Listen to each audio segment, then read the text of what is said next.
Hello, everyone, and welcome back to another episode of the 8-Bit Adventures podcast. We're bringing you the latest and greatest geeky news of the week. I am your host, Sean Hayes, and with me is my wonderful co-host, as always, Courtney Bolin. Hey, everybody. So, apology for the late start. In short, mixers are awful. Yeah. Mixers are totally awful. Or at least Voice Meter is. Yeah. But I don't know of any other solution aside from going out and buying a mixer. So yeah. Which we don't have the ability to do right now. I mean, I probably could. There's ones out there that I could do. It's just I don't really have a need for them. Yeah. Although we might. So if we have any audio engineers that listen to the show, please get in touch with me. Yeah. What about the Catalina wine mixer? I don't. Where? What? Wrong. It's in Catalina. It's of no concern to us. Mixers. It's in Catalina. That's the answer to that question. But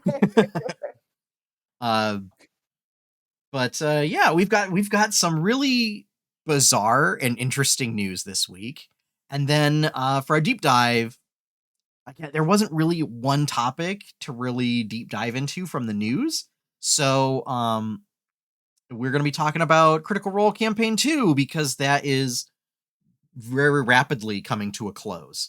There will be spoilers in that section. So I just want to give people a heads up before we get there. Yeah, if we are not current, bless you. If you are not current in Critical Role, and just be warned, that is what our deep dive will be.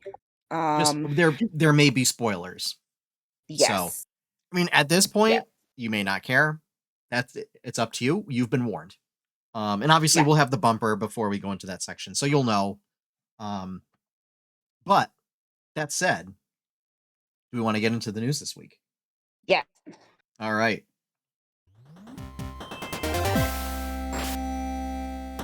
Okay, first up, in true typical fashion, there was a Monster Hunter showcase that dropped this morning. So yeah, that sounds about right. We got some news about Monster Hunter Stories 2, just detailing some of the systems. You will find like monster nests out in the overworld that are random spawns that you go into, and you steal eggs from monster nests to then hatch them into Monsty pals that you ride around on. You can also, there's like some sort of gene recombination that you can do. So you can take traits, you can combine two monsters. One monster serves as the monster type. What's that? You can make test tube designer monsters? Is that what I'm hearing? Like people were worried about with cryogenics and being able to make test tube designer babies. I mean, it's basically the Pokemon breeding system without the breeding part. Okay. Like you pick two monsters. One monster is the type of monster that you end up with. The other monster is one that donates a skill or a trait. Okay. Excuse me. Oh, sorry. What you end up with is a new monster with a skill from the other monster. And this allows you to put skills that don't normally exist onto monsters. So like a Lagombi, which is basically like an ice rabbit type monster, that spits fireballs.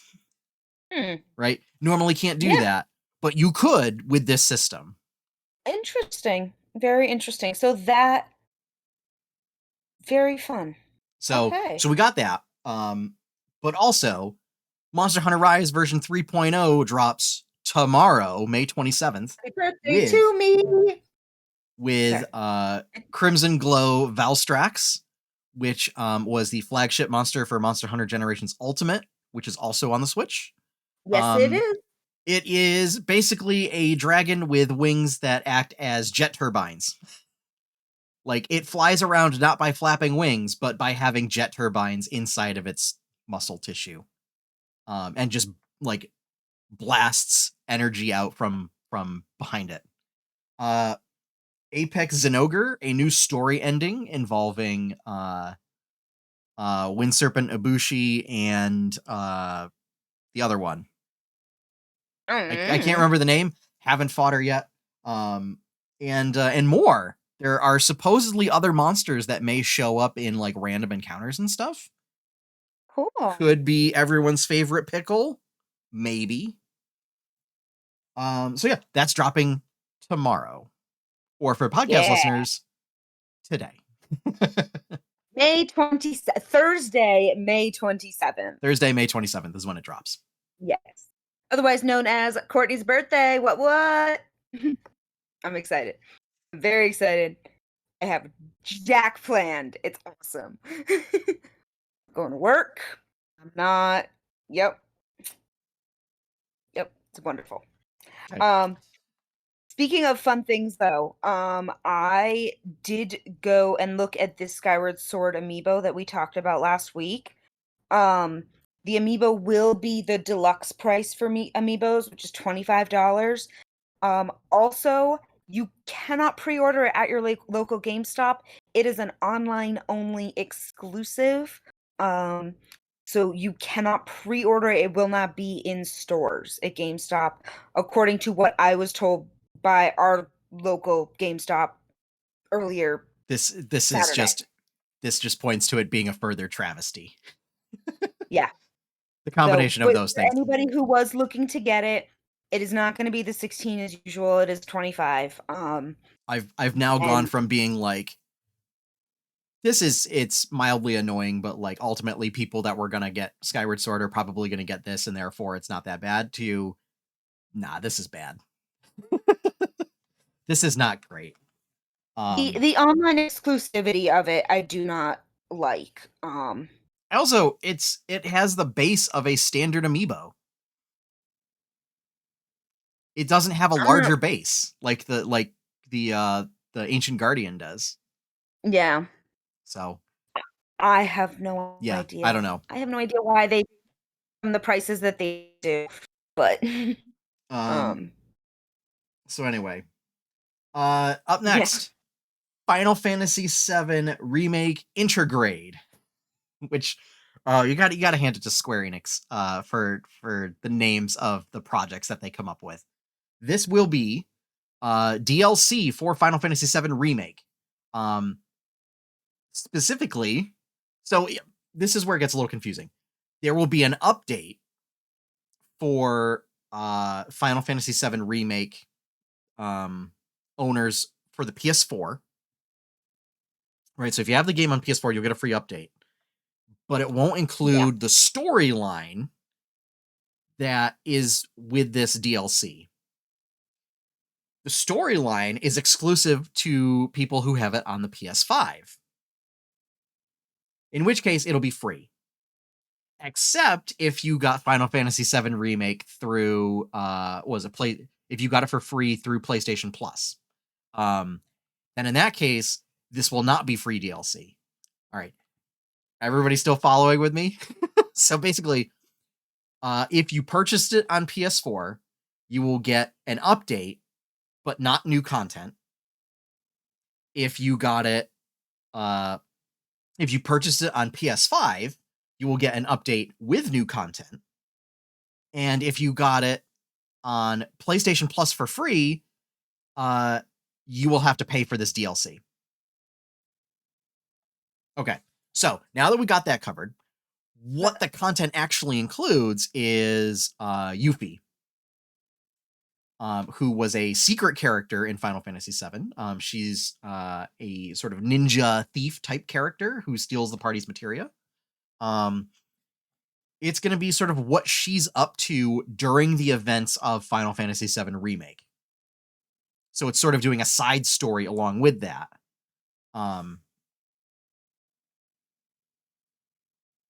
Now, it was asked of the game's director, why not, Vincent or Sid?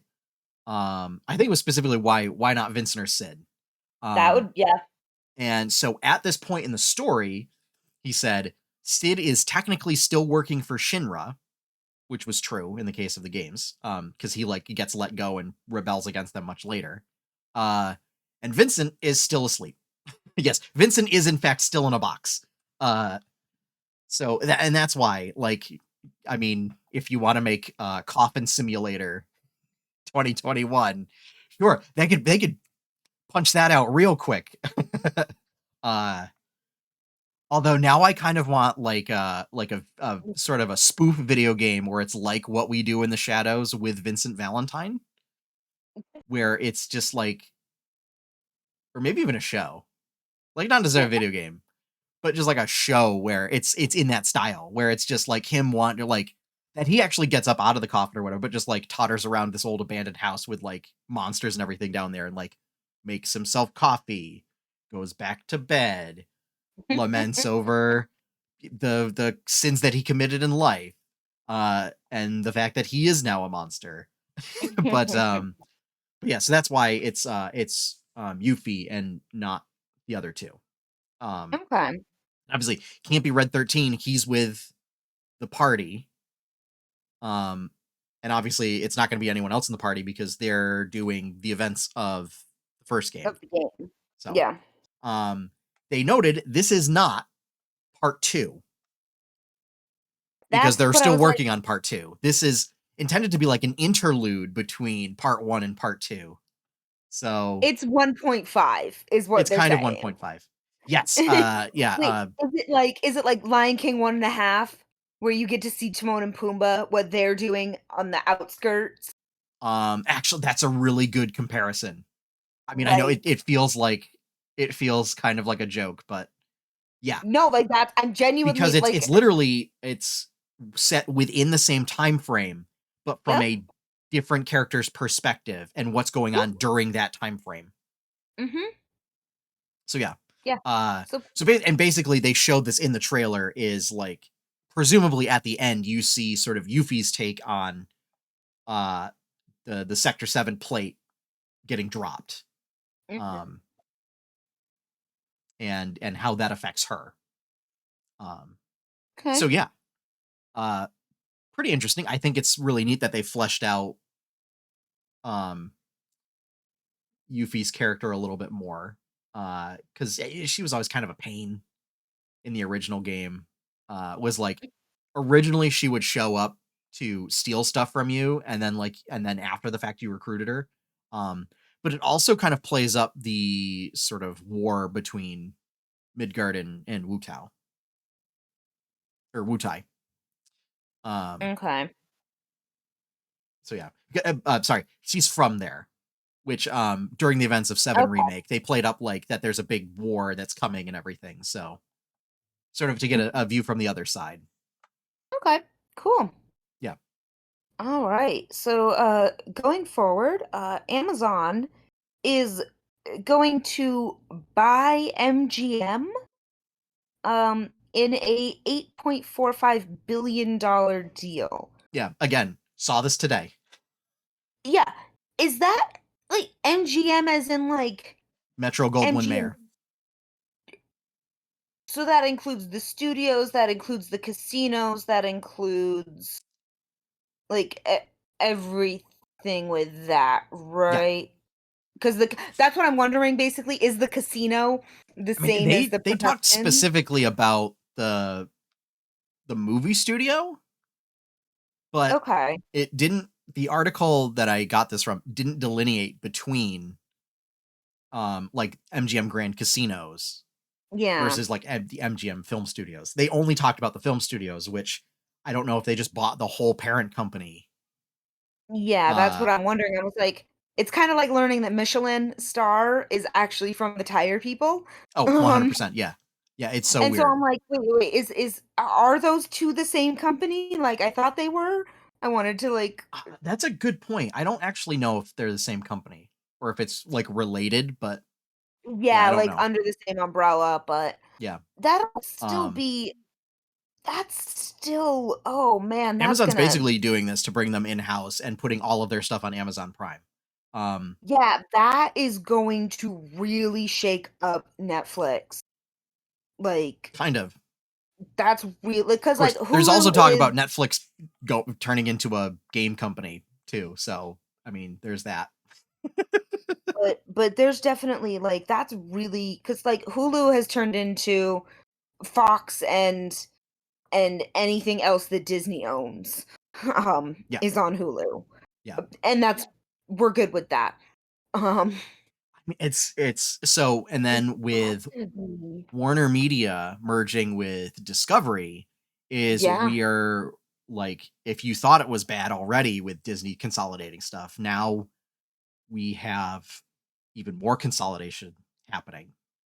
Um, so really it becomes a case of how much longer before, we see like Viacom merge with somebody else. Um, so yeah, I don't know. Yeah, all of these It's distressing. mhm. Uh, but yeah, so Bezos can cash in on that sweet, sweet lion money. Dude, he could be freaking Batman right now if he wanted to be. But no, he chooses just to be boring. Like I would I totally mean, be well, like actually, Batman right now. also he is, I believe he has already stepped down from the CEO position, or He has. he's slated to. He will be, uh, God, I forget what the title is for being head of the board of directors, but Yeah, he still is titled, but he's not. He's a lesser title now. But it's still he still has so much money. He could be Batman if he wanted to be. thank you, Aaron. Chairman of the board. Yes. So That it's one. not a Yeah. lesser title. In fact, it's just that he will no longer be forward facing. Yeah. But So he's anyway, just he could be Batman if he wanted to yeah, be. And he's just doing this to do it and it's gonna get interesting in the next few years with these mergers and acquisitions. yeah. Um, All right, but yeah, you ready for what about the next bit Warhammer, of Sean? news? Let's talk Speaking about of streaming Warhammer. services, this one Yeah. is for our dear friend Josh York in the chat. Uh Warhammer Plus is Games Workshop is launching a Warhammer specific streaming service for content specifically for the Warhammer universe. Uh like including like not just like product announcements and stuff like with the miniatures games, but like related to their video game projects. And I guess they're doing a bunch of like short form videos, like short form video content. Uh, it didn't specify. I'm very confused by this because I was like, wait, Warhammer streaming service. Like that just does not it's not like a D&D. It would be like to me it sounds like Wizards of the Coast putting out D&D like Plus. yes. That's I mean granted I would love it just Oh, to okay. be So both streaming. 40K and fantasy. So this is from Polygon. Oh, Uh, thank you, Polygon. there are 11 titles announced so far, with standouts such as Interrogator, Black Talon, Astarte 2, Altar of Wrath. 2D animation to 3D that aims for photorealism. Majority of stories will focus on 40K. But there's going to be some that focus on the Age of Sigmar.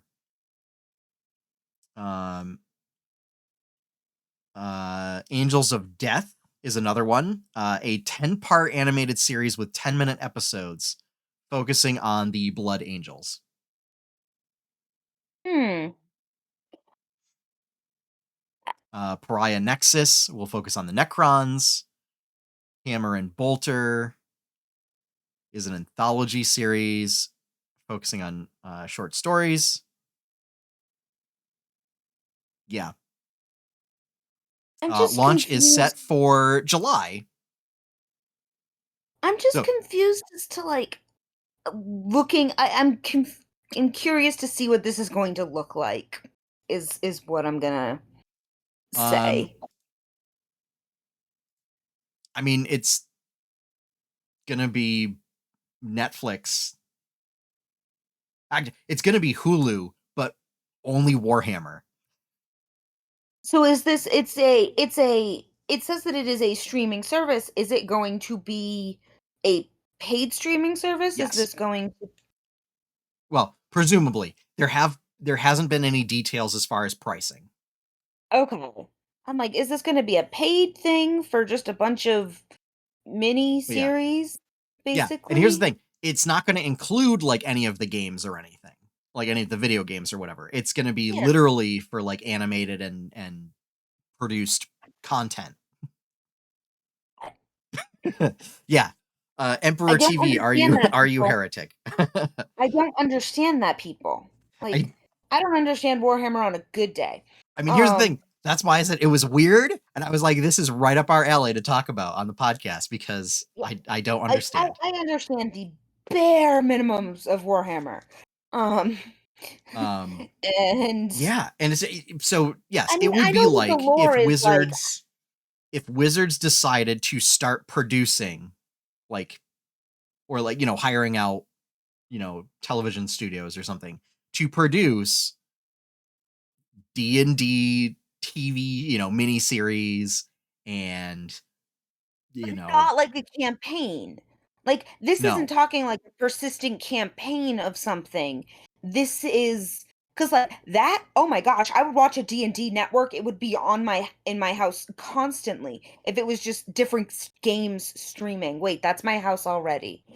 Okay, so Um, well, yeah. Yeah, so okay. So I was like, you had me in the first half when I was about ready to jump out and say like, you say that, but I've seen the D&D movie. I've seen bits and pieces they're of also the talking second about a D&D new movie. D&D movie. What's that? I've seen some sites that are saying there's doing a new D&D movie, Yes. and so I mean, like, yeah, They're all I terrible. would Every last one of them. no, like a new one now. A new one like is No, in I know. It will production. likely be terrible. Yeah, no, I would watch persistent campaign stuff. Okay, I do watch persistent campaign stuff all the time at my house. It's on YouTube. It's on YouTube autoplay. Just keep going to the next episode. It's like playing The Office in, when you go to some stores that have it on that are for adults only and they just put The Office on Yeah. and it's plays all day long because there's lulls when no one's there and that's one of the TVs they can control. Yeah. But yeah, but this would be like but it would be product announcements, so like when they do little stuff, it would be like if they do D&D live, and events like that are basically promotional events for the next product. Yeah. I mean, as well as um because here's the thing, I don't know if they're going to be doing. Yeah, I don't think they're going to be doing live play of Warhammer games. Like maybe, but they didn't talk about that in the Definitely. article. Because I So in could that case, definitely see as somebody. an analogous example to Wizards, it wouldn't be live play of D&D games. It would be Yeah. like the terrible D&D movies and this is going to be a hot take, but admittedly terrible D&D cartoon. We don't talk about that. There's a lot of people that do, Courtney. Really? Oh yeah. Yeah, there's a lot of people that love it, despite the fact that it has nothing at all to do with Dungeons and Dragons. Um, That's like that's the that's fact why I that don't they talk get about sucked into the world of D&D through a roller coaster and not by actually playing the game, which would make it even more 80s. But that's neither here nor there. it. Yeah. So anyway, that's Warhammer Plus. Yeah. That's gonna be interesting. And I'll Um, take the last one. Um, okay, yeah. Because you added this. What is this Kickstarter? so Into the Motherlands, we've talked about it on the show before. Into the Motherlands Oh, that's is the yes. Yep. so it's currently a show. It's a live play sci-fi RPG series. Mhm. Uh Sort of one of the so a couple of the folks involved are like Tanya DePass, B. Dave Walters, Gabe Hicks. Mm-hmm. Oh geez. I'm drawing a blank on other names. Those are some of the names that are involved. Sort Yeah. of Yeah. big names in um tabletop RPGs. Mm-hmm. Specifically as far as by POC creators go. And if this is an afrofuturistic sci-fi setting, um, Yes. where it's basically an expeditionary force from Africa went sailing and got sucked through a wormhole and ended up on another planet. Mm-hmm. And this is like a couple thousand years later. Uh, This is a multitude of generations have passed. Yes, I definitely or remember. maybe it's a couple, or, some number of generations have passed. Maybe it's not a couple thousand years. Yeah. So this is they teased it for a while that they were going to make their own campaign guide. Um, once they kind of got like some community build up and everything. Yeah. Also of note, the show is being produced, I think, in cooperation with Twitch itself. I think Oh like Twitch had wow. done some like creator fund to help um sort of creators that are minorities like produce content, like high end content. And so this was Yeah. like one of the projects. Um, Nice. and so this is essentially a campaign guide for that setting using Cortex Prime, Okay. which we've kind of seen a little bit before, teased on like Critical Role and stuff. It's a setting where you use like different kinds of dice, and the Yes. better your assets are and the better your skills are and everything, you use higher tiers of dice. Mm-hmm. Um, and it has like different ways of manipulating the dice. Yeah. Um, and so like rolling a 1 on the die is still bad. So like a D4 is bad. Like you don't want D4s. Mm. Because that means you have a 25% chance of having something bad happen. Usually it means You have like twenty canceling five out any percent chance successes. of biffing it. What's that? I said you have a 25% chance of just totally biffing it up. Yeah. And so typically what it'll do is like you get a number of dice that you can collect as your pool. And ones like cancel out that stuff. Um, so it'll be things like instead of taking like hit points worth of damage, it might be that you get injured and you um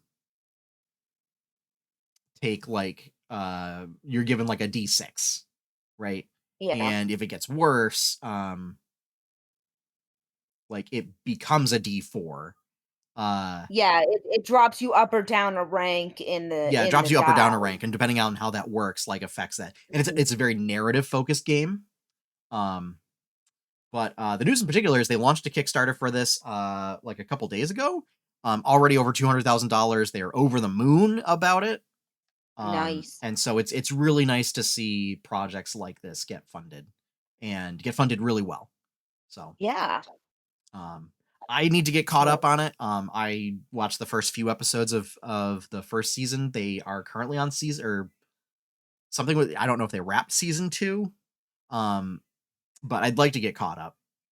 Yeah, I gotta log into YouTube on my TV because usually I just do it on my laptop, but I'm realizing I have a perfectly good TV that I can use with YouTube. Why Yeah. am I not doing that more? Why am I not doing that? Yeah. So, Um, especially me who likes to multitask with a screen in the background. yeah. Also of note for this campaign setting, is I believe if it's going to be consistent with the show, is so typically you see in RPGs where you have a mix of like physical stats and mental stats. This is true of like D&D, White Wolf, or I should say World of Darkness. Call of Cthulhu does this. Bessem does this. Instead, uh, this game it gives you like 6 values, and so it's like courage, or Which duty. part? Uh, Um, So it's like different like philosophical values, and that's what your stats are. Um and so when you want Interesting. to when you want to like perform some sort of action, like you would, and like it's spread out enough so that like any sort of action may incorporate one of those values. It might not, Yeah. but something else might apply as well. Yeah. Um so ultimately it's Cortex Prime is about like mixing and matching different skills to build a pool of dice. So like there may be stuff where you don't even apply one of those and you just apply like a bunch of different skills and abilities to build your dice pool. Hmm. So yeah, Sounds really cool. I'm really glad that they did get that Kickstarter out and that they are doing really well with it already. Um, and I'm maybe excited to. I'll do a review of, or a not a review, but a recap of what's in the book when it comes out. Yeah, yeah. I am I have definitely backed a looking number forward. of similar Kickstarters over the past couple of months. Yeah. So a lot of interesting settings coming out for different systems. So Fun, fun, fun. very exciting. Yes. All right. So that's going to wrap up our quickfire news for this week. I know we did a little bit of analysis on each thing basically, but it's been a long day. I don't have the brain power to just rapid fire stuff, and if I think of something, I'm going to talk about it. And also, I don't know how deep of a deep dive we'll do for our wrap up of Critical Role Campaign 2. So we Yeah. are swapping over to that. So this may I was contain wondering, spoilers. John, did we want to do quest log before we do that? Nah, Okay. no. Um, so yeah, quest log will just be at the end as usual. But we Okay. will have spoilers, or may have spoilers for this, because it's a little hard to do a wrap up and not talk about stuff that happens. So Mm-hmm. if you care about that, consider yourself warned. All right. Mm-hmm. Yep.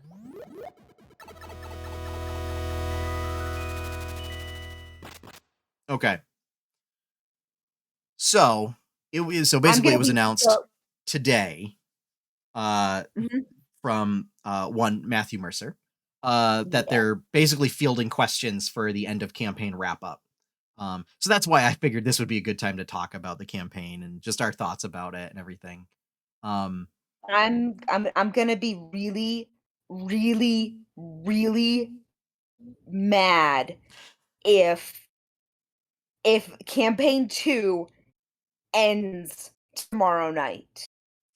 I think we might, like, depending on how it goes, like it might end tomorrow night. We might get Yeah. like another week out of it.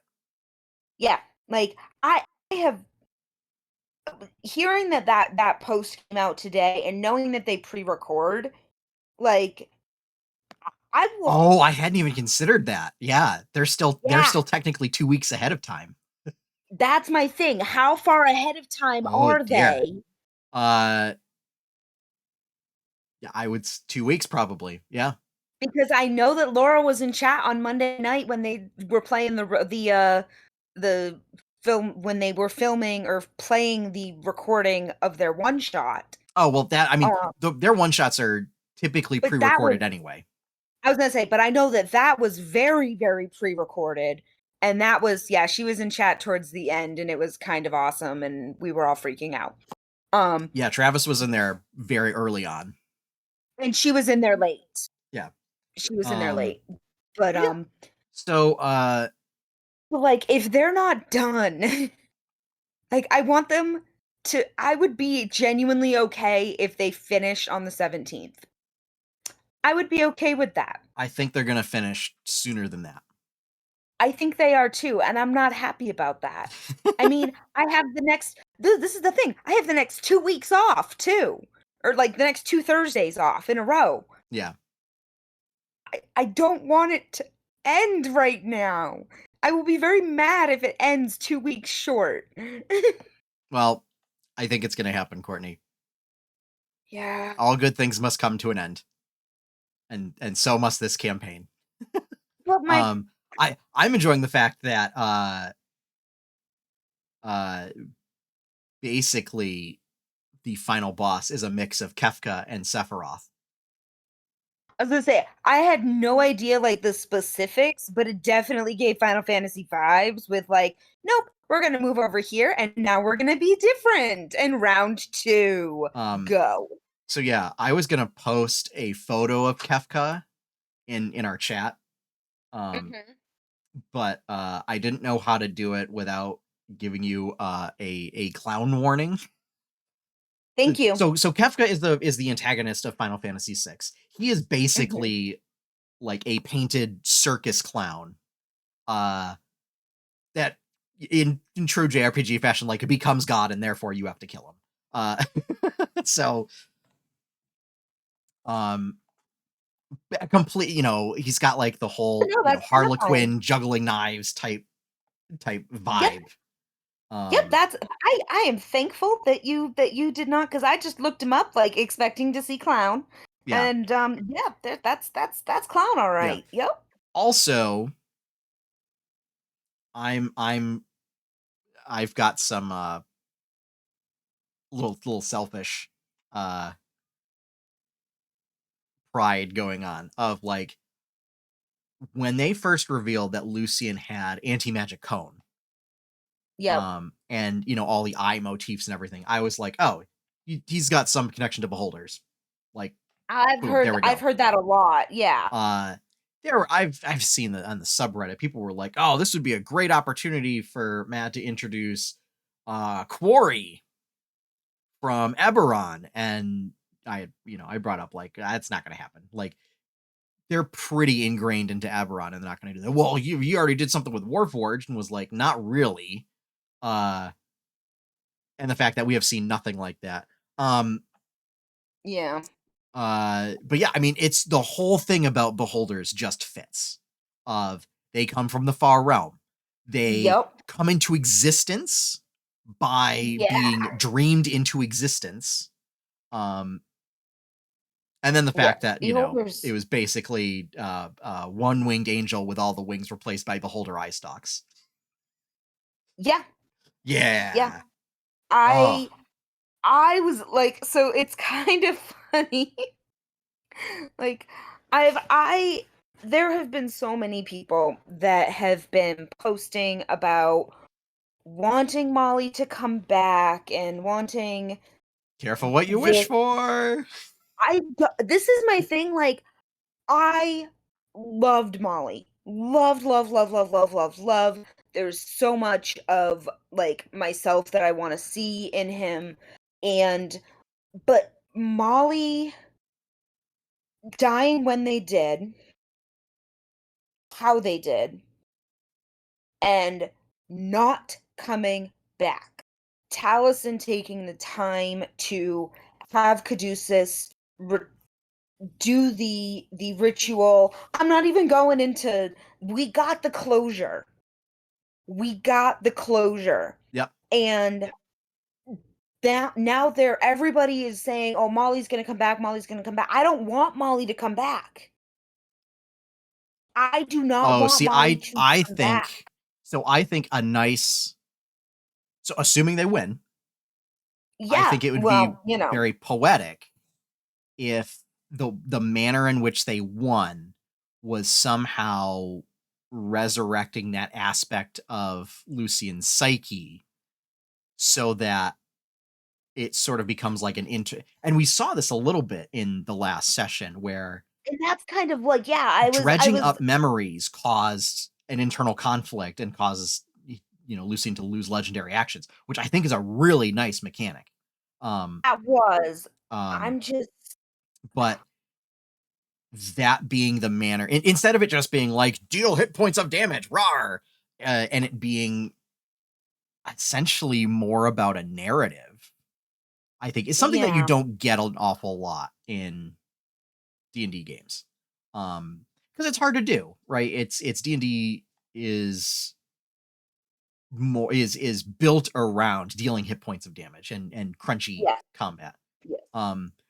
But essentially, like, without resurrecting, but also resurrecting their fallen comrade to come back and take control. And I mean, I think it would certainly be uh gut wrenching, but an epic, tragic end is that, like, Molly's consciousness resurfaces Mhm. in And order to allowed destroy the entirety of Lucian and just obliterate it, so that he has to sacrifice himself again in order to Yeah, save the Mighty Nine. Um, yeah. that said, I I think would I would love it if it's like that. It's sort of the ending where Molly comes back, and then you know, and that's it, right? And then Lucian's just and like that way, Lucian's I do destroyed. feel like in Molly that now way that Molly becomes the entity.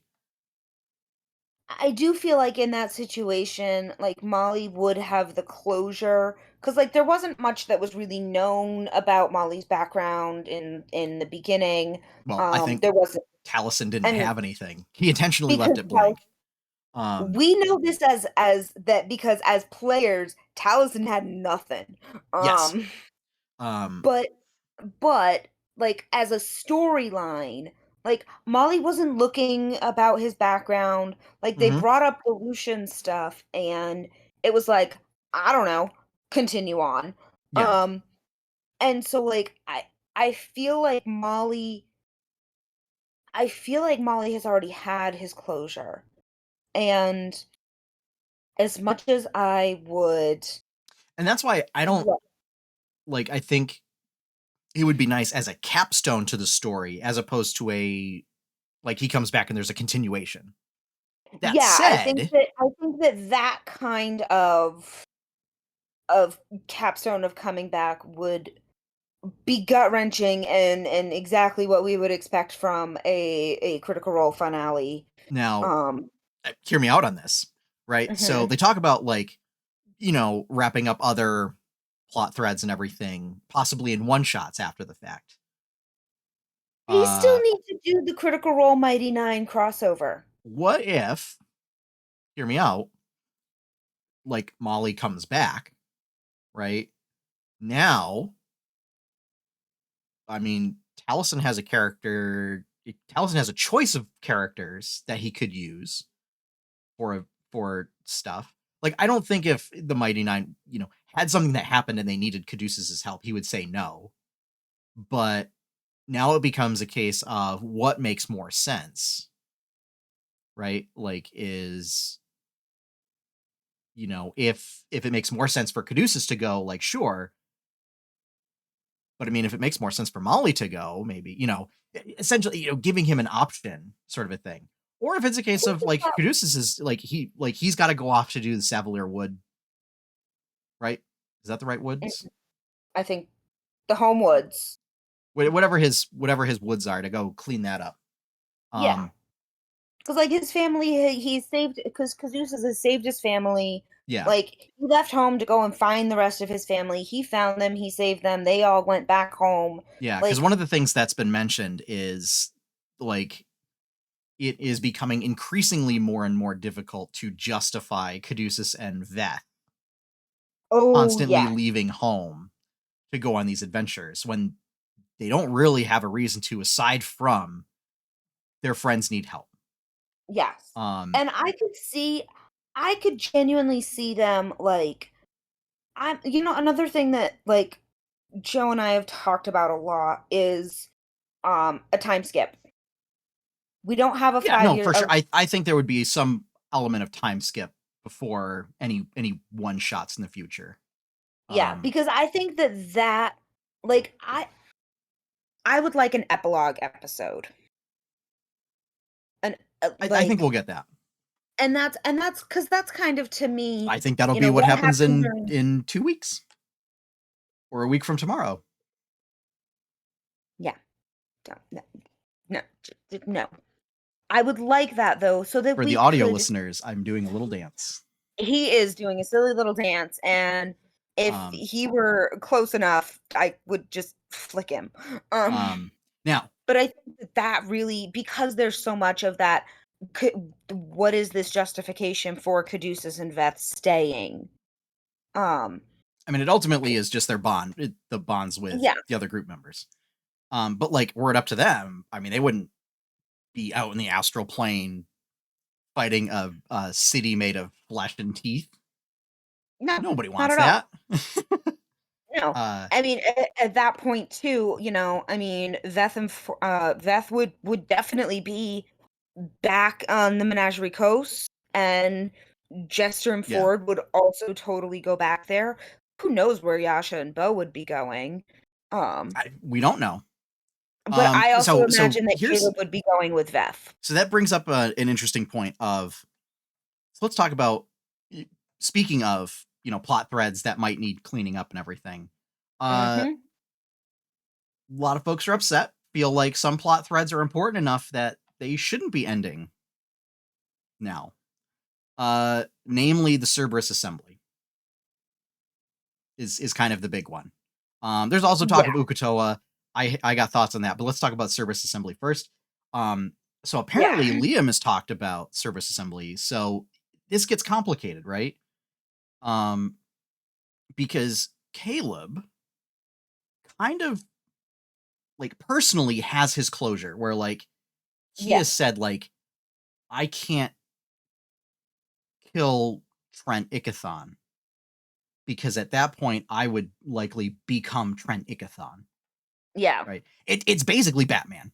Like that's the reason Mm-hmm. why Batman canonically does not kill people, is because if that's his line, and if he crossed that line, he wouldn't be able to stop, and then Yeah. he would just become the very thing he fought against. Um, Liam Which is is why also there's apparently, timelines. Which is why there's AUs that say that Joker is Batman, um, from the future, for portaled back to turn himself into himself. anyway, Yeah, um, it's a theory. anyway, uh, so apparently, now I could be Yeah, wrong on this because this is all coming from secondhand sources or whatever. That it may have been on like Talks Machina or something. Liam has apparently said that um, ultimately the work that needs to be done for the Cerberus Assembly is like a lot of political intrigue, and that wouldn't necessarily like there wouldn't necessarily be a big archmage show off like as showdown. I say, there wouldn't be a big bad evil guy to fight, and It it would wouldn't. be like an extended courtroom drama. And I got news for you folks. That doesn't really go over very well with D&D because like ultimately it just ends up as a lot of like dice rolling.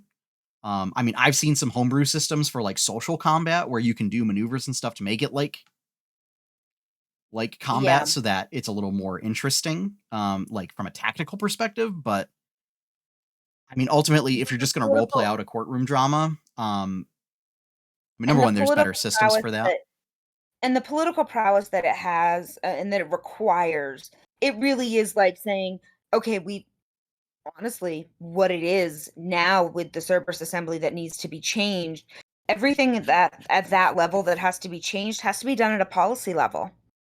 And Caleb is a micro level, 100%, maybe a little bit of mezzo. He does not work. These guys, none of them, the nine, have really worked on that. They're working on micro macro levels where it's the individual thing that they are doing is one on one. It's, them versus Lucian right now. And yes, it is to save the world, but the actual argument and the actual physical fight that they are having is with one entity, as opposed to the bureaucratic macro level that is necessary to change the Cerberus Assembly. Hi, I love policy. Yeah. Also, I mean, here's the interesting thing, right? Like they're doing this whole like we got to save presumably the world type Yeah, quest. I mean, outside of them, the only person that really knows that they're doing it is Essek, who's with them. yeah, Like yeah. And nobody and else and really Lillian, and well, he's probably dead. The mage dwarf that they yeah. So that was with so this is the all thing, the like, rangers. Essek Yeah. may tell the Bright Queen that they, um, Essek could tell the Bright Queen, and that's all fine and good, but what are they gonna get, another house in Jorhas? Like, there's not really much. Well, I mean, they already have one, so what? They wouldn't get another one. Um. Exactly, like, that's what I'm So saying, like, another house, like, so here's that's the not is really. ultimately is I feel like they could do, even if it's like a manhunt type adventure of apprehending, maybe Trent or another member of the Cerberus Assembly, kind of a thing, as like part of the proceedings, that like maybe Trent escapes and they have to go find him or something. Essentially like search for Grog, but it's Yeah, search for Trent. yeah. Um that said, I personally don't have any problem with that being like, especially since Caleb has basically said, like, this is Caleb is like, we're not his going to closure. get this resolved at some point, but I'm kind of closing the chapter on that. Um, for or Liam saying, I'm closing that chapter for my character. Yeah. That Caleb's kind of made his peace. And especially Mhm. since I think they were pretty much set up by Astrid to go pick up, like, because why wouldn't you just like go request those low level magic items, right? Yeah. I just tell somebody. Um, but I think that's another kind of issue. So like I've had little issues with campaign 2 overall. Um, One seems to be because of the sandbox nature of the campaign. Um, it had a tendency to meander a lot, and to the point where like, if I dropped out of listening for like a week or two, um, and then came back, there were a couple arcs where I came back and I was like, wait, where are they? Yeah, there's been Are they in this has been Jorhas? Are they on the so Menagerie it Coast? Where? What is this? What's going on? so it seems to me that this campaign has been very hodgepodge, very um in a series of unfortunate events. It says your closest, their will says your closest relative. And Count Olaf lives physically the distance that is closest. And so it seems to me like they kept doing whatever's physically closest.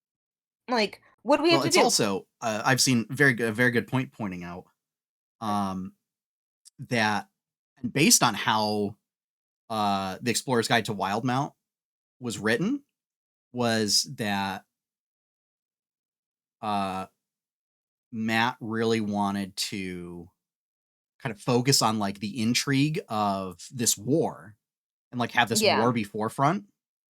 Um, and then, but because it was also kind of a sandbox thing, like he would kind of dangle that in front of him and like have it in the background. And it seemed like every opportunity that they were offered, like to get involved, the players went no. Yeah, and that was definitely something that I Like was it like, felt like right there's from some. character creation, that Mhm. outside of, um, I mean, because basically Caleb could have had a real strong role in the political intrigue aspect, and to a certain extent he did, and then Bo as well. Oh, yeah. Yeah. Um, and it felt like they ran from it until, God, maybe like 75 episodes in. That's a long time.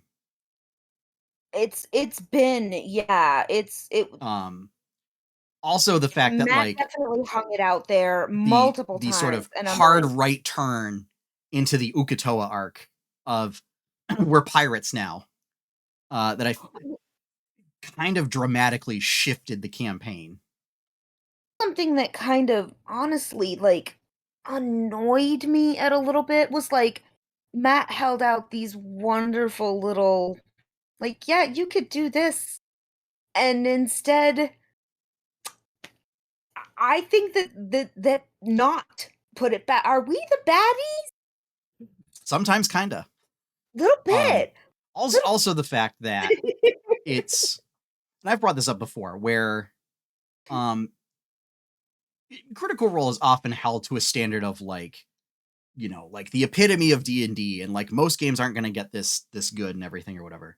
To a certain extent, I mean, there are definitely unrealistic expectations from Yeah. that.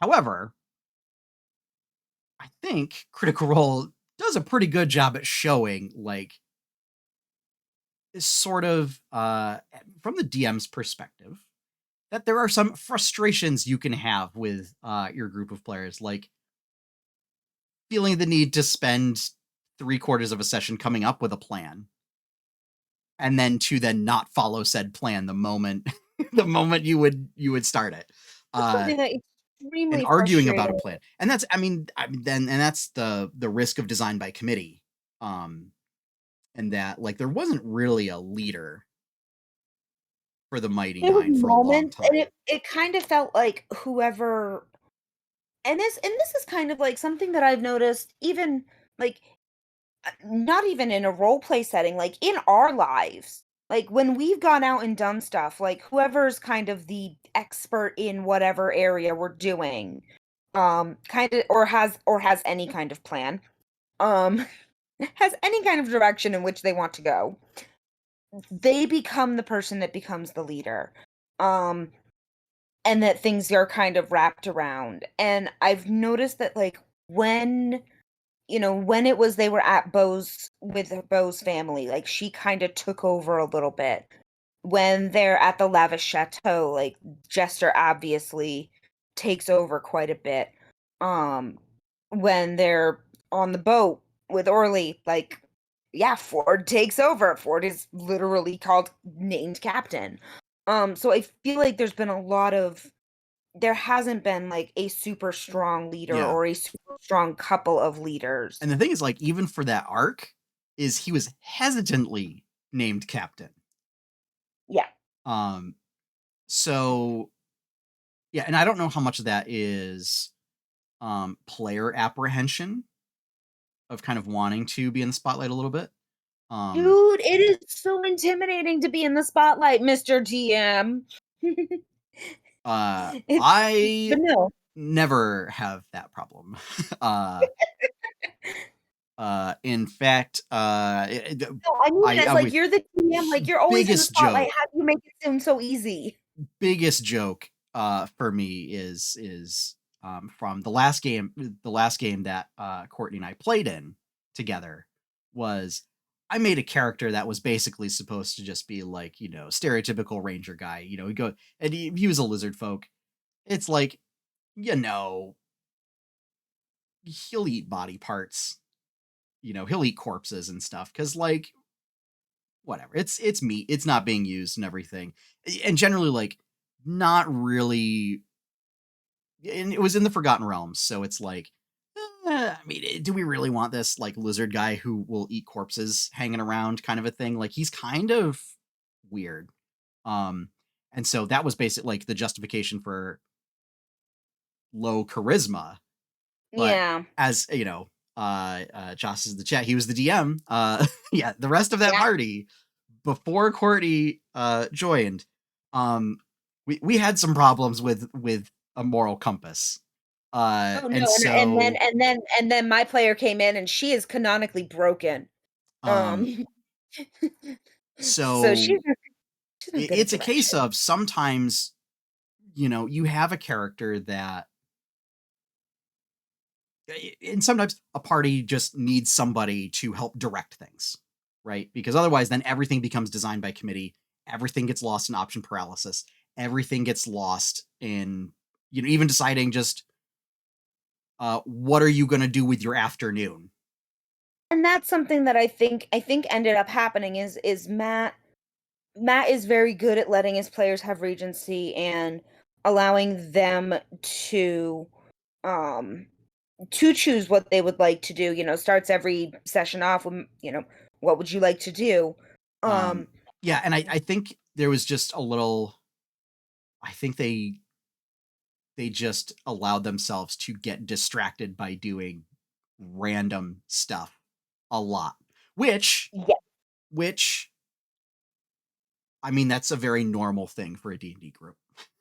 And I Like, think that that's and it's kind it's of not where necessarily a I'm bad getting. thing. It's just it's one of those things where I've brought it up in comparison, and I don't like to compare different shows because different shows, they have reasons for doing things the way they do and everything. But I was introduced to Dimension 20, Yeah. and Dimension 20 is very tight.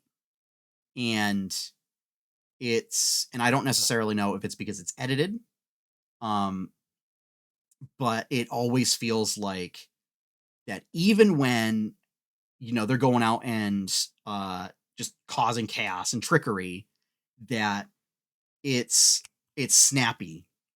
Uh Yeah. like they go in, they do whatever they're going to need to do. It usually ends up happening. It usually ends up resulting in really bad consequences, and then it's resolved.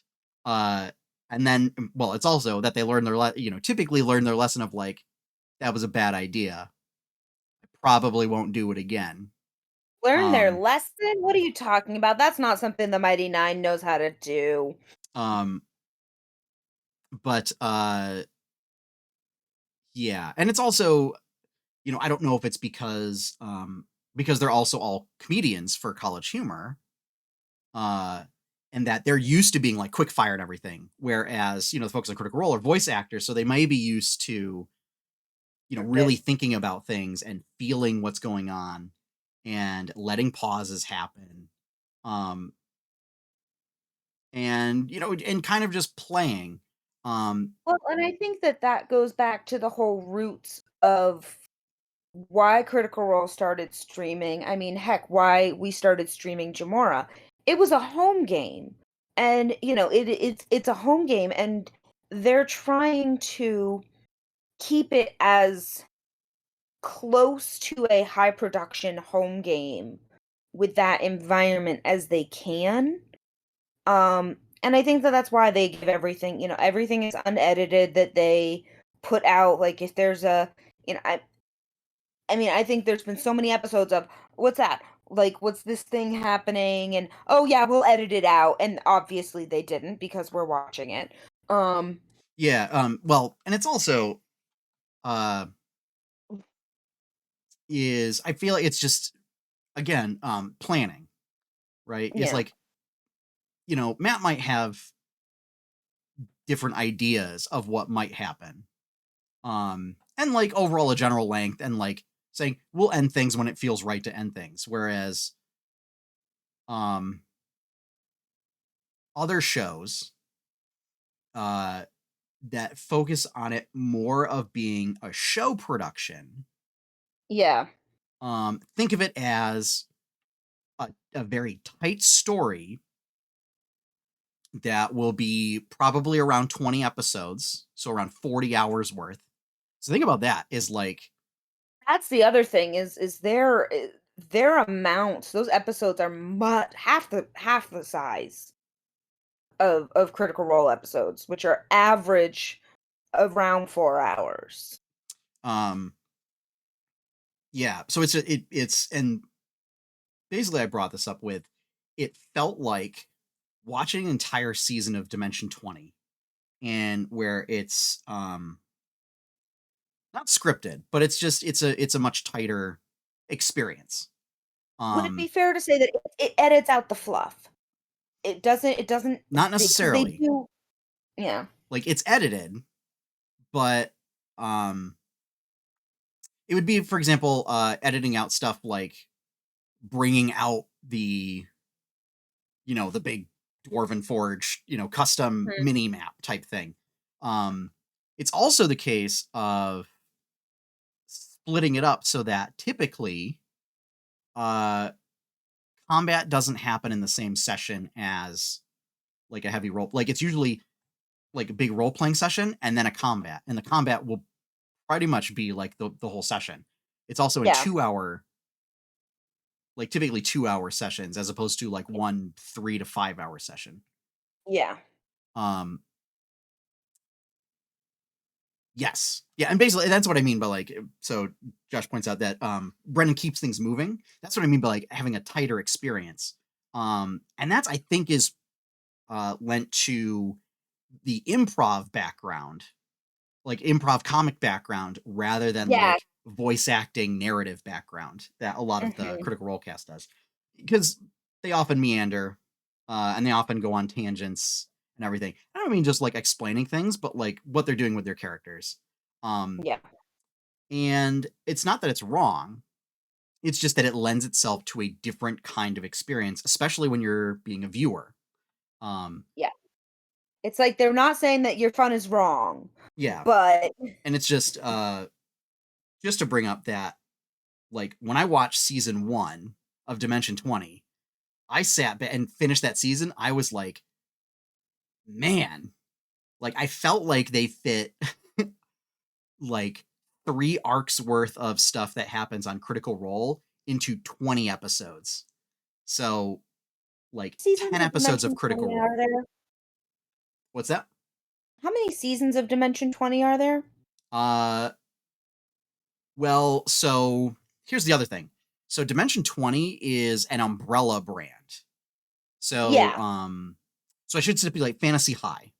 So there are 2 Okay. seasons of Fantasy High. I watched so I felt that way after watching season 1. There are 2 seasons of The Unsleeping City. There's 1 season of Escape from the Blood Keep. Um, Mhm. and basically they'll do like a lot of one-off stuff where they bring on all sorts of guests and everything. So it's also they're doing a lot of different stuff. So like in the 100 and what 75 episodes that we've gotten for campaign 2, um, which is a times we'll say times 4. So sorry, I'm doing math. Times That's 700 hours. 700 hours of Mhm. content. And that Uh, doesn't include taking out, like, 15 minutes for break and pre and post stuff, I'm just doing an average of 4 it's hours. yeah, that just that Um, average. so that would mean 350 episodes of 2-hour sessions. Um, and like there's nowhere near the amount of episodes, but it feels like uh it just feels like an episode of Dimension 20 is like meatier than the typical episode of Critical Role. And that's yeah, because the actors will act. Like they'll kind of, they might do some character reflection a little bit. They might do side conversations. They might spend an entire episode in infamous shopping episodes. Um, Mhm. so like, the infamous shopping episodes, which happen a few times during a campaign for Critical Role, might take like 4 hours to do all the shopping, just Yeah. because everybody wants to do their own little things and they take quite a while to do each of those little things, whereas Mhm. that often gets resolved in like 10 minutes. um Yeah. where folks will just show up and be like, what do you want? Okay, we got it. Boom boom boom boom, but you got your stuff. Anybody want to do anything else? um Yeah. so it's it's tricky. It's tricky to get right, you know because like it allows you to build moments with minor NPC characters and sometimes create very memorable moments. But the risk you take is oftentimes it doesn't pan out that way. And for players not involved, Travis, uh, and the Yeah. audience, it can meander a lot and just kind of um, be something where you don't really need to pay attention all that much. I mean, we're not always gonna get a Pumat Swole type of situation going on here. Yeah. I mean, I have to Like, say, I feel like Puma is probably a good example of like how to do shopping right because yeah. there's often information gathering too there. Um, Yeah. but like I've seen plenty of times where it's just like, yeah, I just want to go buy things. and then it Yeah, it's turns like Puma and into Victor. an extended role-playing encounter when it might not necessarily have to. Yeah, it's like Puma has been a really good example of doing it well. Victor is a great example of doing it well from campaign 1. Gilmore and all of that stuff at Gilmore's Glorious Goods was another. Personally, I feel like because they were usually going in fact finding as well as Yeah. stuff. Um, but like I don't need to know about the. I'm rewatching some of the beginnings of campaign 2 right now, and I do not need to know about the bookshop that Caleb goes into twice in the first 5 episodes and talks with the bookkeeper or the shopkeeper both times.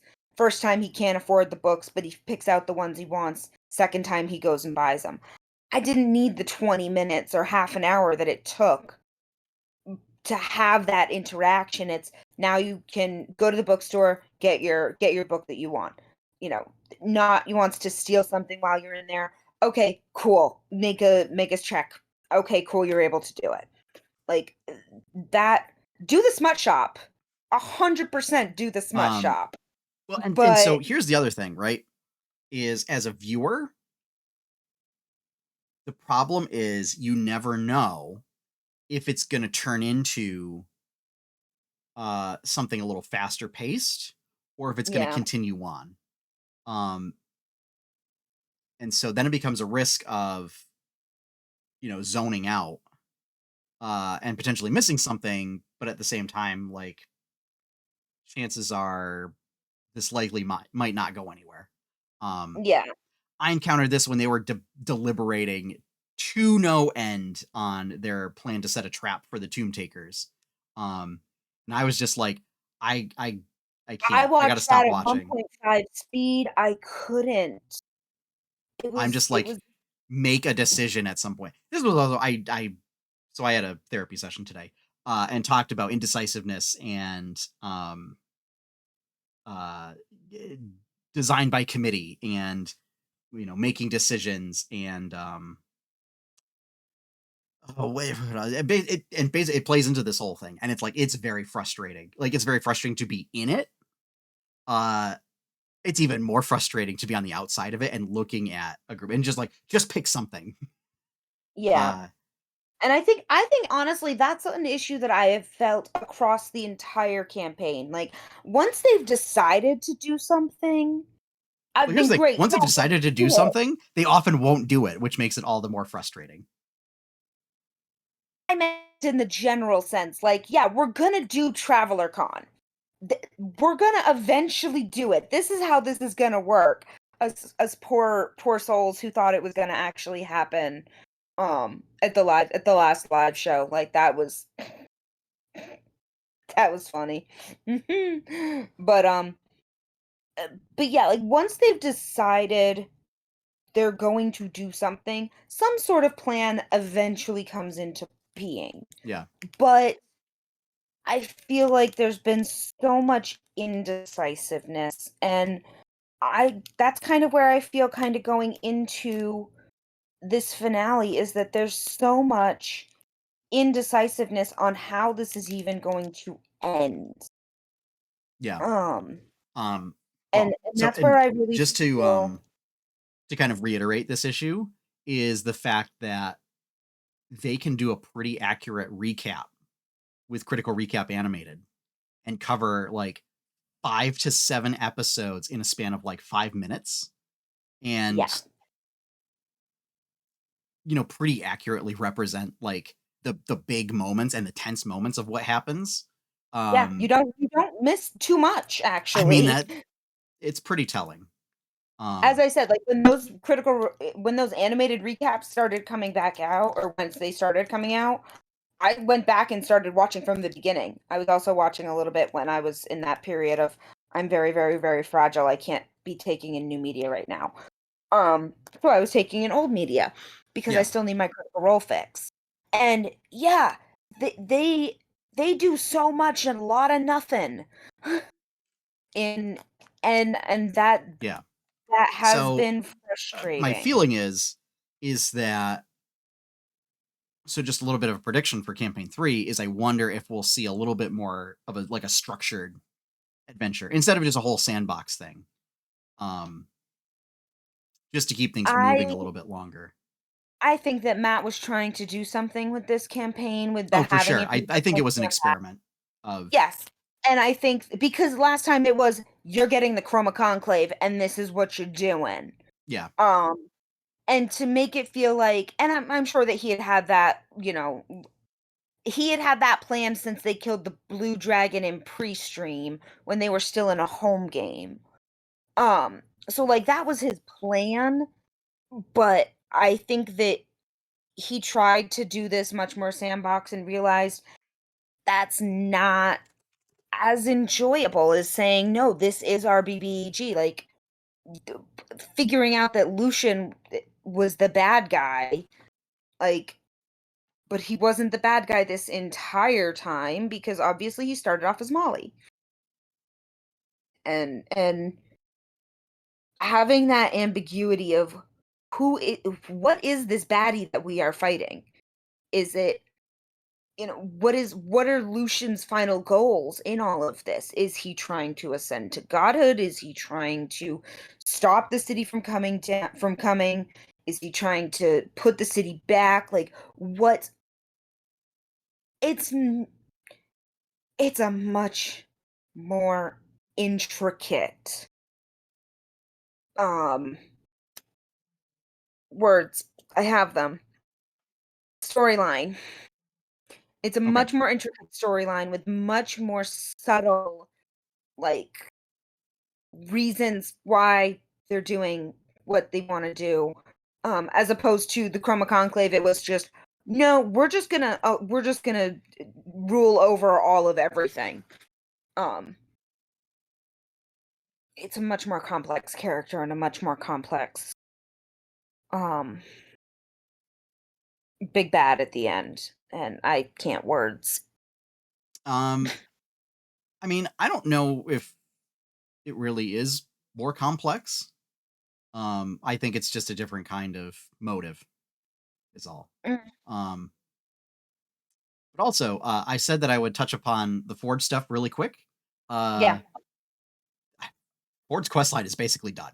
I mean, he doesn't really have a whole lot else to do because yeah, it's like because the options Ford has are uh you just destroy orbs, which like most of them are like all you have to do is destroy one in theory and like you're good, right? yeah, Or just you chuck it into the astral sea somewhere and then you're done. Um Summon Ukatoa and try to defeat Ukatoa, which that might just be a one shot since that's basically one combat, which is what you can yeah, do in a one shot is you get probably get like 1 to 2 combats. Um yeah, or it's just Ford just waits out the rest of his days and people occasionally come looking for him to try and take the orb. Uh and I mean ultimately I don't know if any of those are really compelling enough to extend out a campaign that players likely are probably feeling a little burnt out from at this point. I've seen people starting to be like, "Oh, when they hit the same amount of episodes that the first campaign had," I was seeing people starting to say like, "Oh, are they gonna go to campaign 3 soon?" And it was like, No, 60 no, episodes we're ago. only." Yeah, and that's what I'm Yeah. saying. I'm like, "No, no, not yet. Not Um, not yet at all." but it's Uh, especially after 2020 is I mean, I think they're ready. yeah, I think the players are ready to jump into like new characters, a new story, uh, yeah, and just a new experience. Um, yeah, because I mean I would that's a agree long with that. time, I would agree with that, especially if you're playing every week for 4 and hours. honestly, I think I think at this point in time, I think we're all almost I think we're all ready. I think the things that we feel need closure will be able to be done in one shots. Yeah. And I think it's kind of what people felt at the end of campaign 1, where they I don't were want to say attached to the goodbye. characters and they just didn't want to say goodbye. It's a Doctor Who I don't want to say goodbye type of thing. Yeah. But at the end of the day, we had to say goodbye to, Grog and Vex and Vax and Keyleth and everything. And then we got Ford and Jester and Caleb and I think and obviously all the other characters too. Like, I'm not yes. singling We got out everybody. characters. We got our disaster lesbians. We've got the Yes. Empire kids. We've got. I mean, if that's the thing, I'm at least glad that there was some closure on those fronts. Because I think if that tension continued through now, I for feel Bo and like a lot of the Yasha, fandom would have just snapped. Like, they would for not have been Bo and able to handle Yasha. it. Oh yeah. So Oh yeah. anyway, Like, we're running a bit long. So all in all, I think sort of like the Mighty Nine themselves, campaign 2 enjoyable but a bit of a mess. Which is perhaps quite fitting for that group of adventurers. enjoyable, but a bit of a mess. I feel But a like bit of that's a a nice mess. description. I genuinely enjoy that description, and I like that description in reference to me. Because I am enjoyable, but a bit of a mess. So anyway, that said, let's do quest log real quick, and then we'll close things out.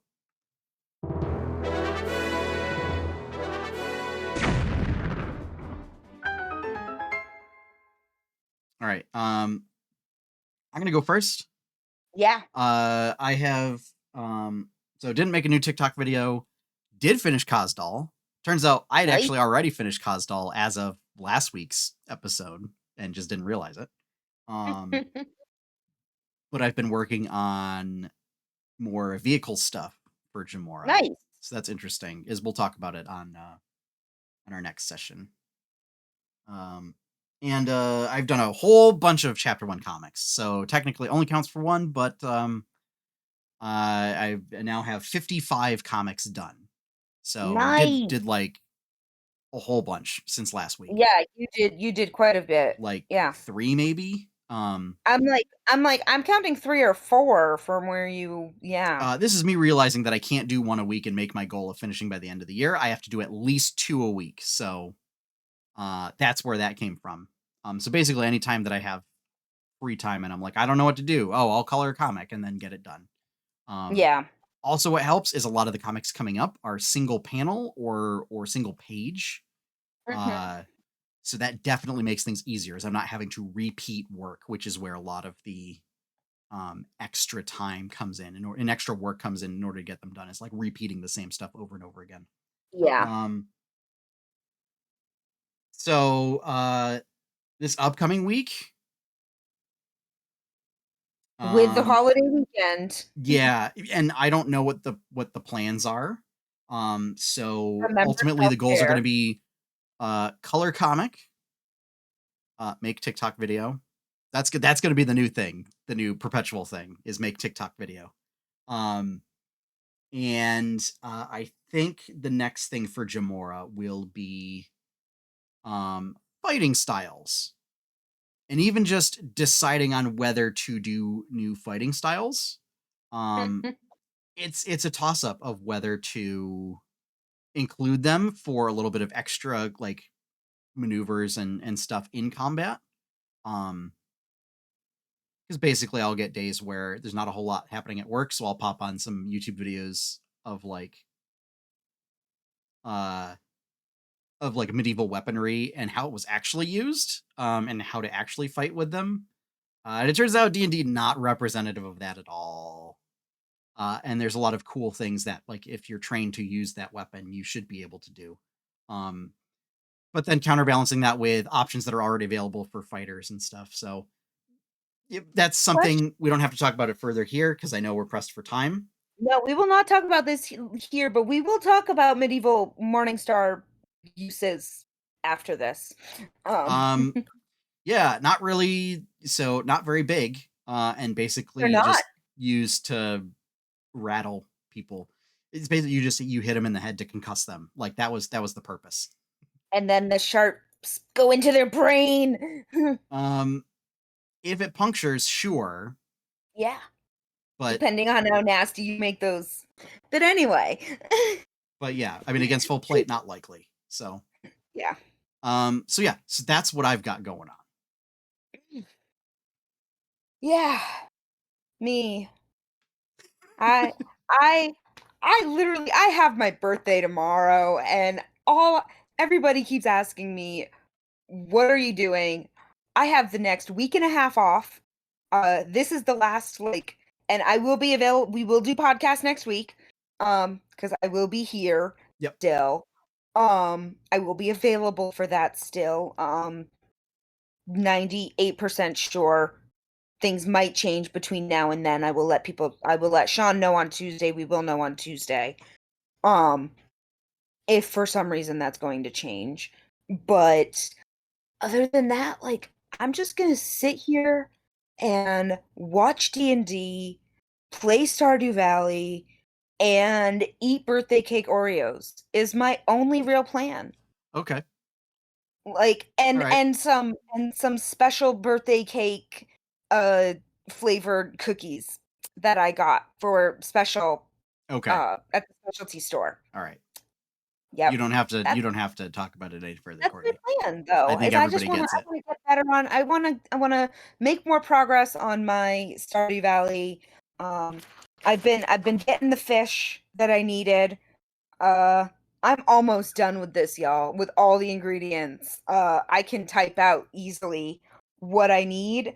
Most of it is spring crops and a bunch of different fish that I can only get in spring or summer. Like, Okay. and then some animal produce, which I'll just get some I'll just yeah. So Animal produce. Bleh. That's okay. my plan though. My plan is to finish all of my cooking in Yeah. Stardew. I'm not going to try and pick up a book. I did get a chapter read this week or an adventure read this week in Candlekeep. But I'm not going to try and do that for this next week. I'm going to make Stardew progress. I'm going to work on updoing my solo farm to continue trying to get those ostriches. Just Okay. it breaks my heart I'm not still there. But I Those do have a third ostriches. dinosaur Those in the darn incubator. ostriches. I do have a third dinosaur in the incubator though. So, I'm gonna need the rest of the Kale family names. Because I've got Kalea and Kaleo, and that's all I've got. Otherwise, I'm gonna start naming them after other NPCs in Deepwater. Courtney, you're asking me to find a notebook from 3 years ago. I actually probably have that notebook. You probably have it in your notes. I probably do have And it in that's my more notes in readily the living accessible room. than I know my exactly notes. where that notebook is. I'm gonna look. So all right. But yeah, that's my plan. It's just to relax this next week. So, yep. That is going to wrap things up for this week's episode. Thank you all for joining us. If you want to see more content from 8-Bit Adventures, be sure to check out 8-bitadventures.com. Over there, you can find comics, podcasts, artwork, streams, like stream VODs, and more. If you would like to help support that content, you can become a patron at patreon.com/8bitadventures. Big shout out and thank you to all of our current patrons. Thank you for keeping the lights on, allowing me to basically have money to like fund hosting costs for the podcast, the website, things like that. And finally, our opening theme is One Up by Professor Shy Guy. You can find his work over at professorshyguy.bandcamp.com. With that, we are finished. So, as always, have fun, everyone. Happy gaming, and enjoy your pie cake. Hey, everybody.